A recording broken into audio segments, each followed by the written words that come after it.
pangalan na ako ni Lolo sa mga lalaki. Kasi lahat po ng pursong lalaki is panganay po.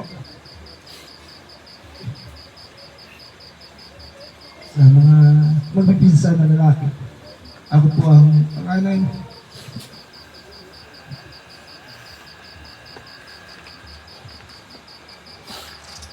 Hindi po matawaran yung ibinamana sa akin ni Lolo na kung paano nagservisyo sa barangay Malaking Patag.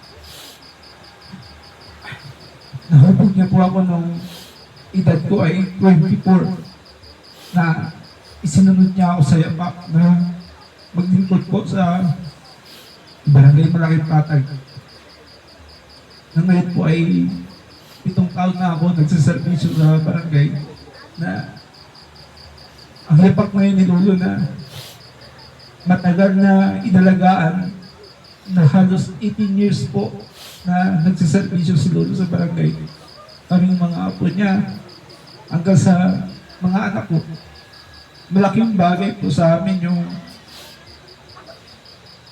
paggagamot ni Lolo sa amin na mga naniniwala na alam ko na sa lahat ng taga-barangay Malaking Patag ay nalapatan ng lunas ni Lolo. Kahit ganun man na pamaraan, bilang mga apo na panganay ni Lolo, kami nagpapasalamat na yung pagmamahal niya sa amin hanggang sa mga anak namin na kahit ultimo piso iipunin para sa mga apo niya.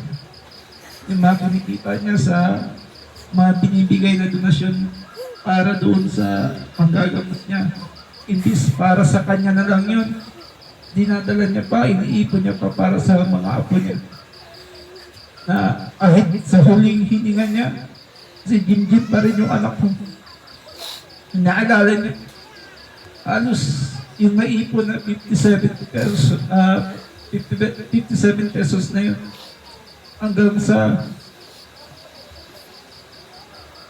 huling hininga niya, puro kay Jim niya sinasabi. Masakit man, masama man loob ko na hindi ako nakaabot nung birthday niya kasi masyadong busy. At in-expect namin na malakas pa si Lolo that time. Pero nung magpatawag na sabi na yung mga kita namin na lahat na ng apo ay pumunta. Yun. 12 o'clock, nagpaalam si amin si Lolo. Sinabi namin sa kanya, kung wala ka nang alalahanin, kung wala ka nang hinihintay, kasi lahat na ng apo mo ay nandito na, magpaalam ka na. Saksi kami doon sa pahina-hina ng hinga ni Lolo. Halos pulso, pinabantayan namin. Halos pagpitik ng BP, binabantayan namin. Naakala namin ay natutulog lang. Yung halos, hindi mo alam kung paano mo iisipin na nandyan siya ngayon sa nakahiga. Kaya, hindi na namin alam kung paano o ano yung gagawin namin kasi kada may sakit kami nararamdaman sa mga anak namin, sa amin, kahit anong oras, Lolo pa rin. Ako, nag-edad ako ng 32, hindi ako nakaranas ng ospital. Puro lang kay Lolo. Nung halos na karoon ako ng sakit na tigdas, si Lolo lang naggamot sa akin. Hanggang ngayon, abutan pa ng mga anak namin, ng mga pinsan ko. Kay Lolo pa rin. Kaya maraming salamat. Lo, alam ko na masaya ka na sa piling ng Panginoon na at alam ko rin na sa mga kasalanan namin na magiging sa amin ng mga apo mo na naging matigas man ang ulo. Alam ko na sa huling hininga mo kami ay napatawad mo. Kaya baunin mo lang yung papasalamat namin kahit ngayon na alam ko na nandyan ka na, naririnig mo na kami.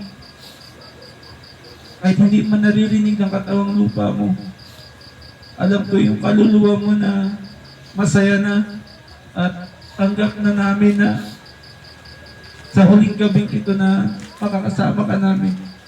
Kaya sa mga tagapatag po, maraming salamat po na alam kong hindi niyo nakakalimutan po si Lolo. Yan lang po, maraming salamat po na pangit man magpasalamat. Pero iyon po ang nararamdaman ko na sa huling pagkakataon, nakita po na makikita po namin kayo na nandito para po sa inyong presensya.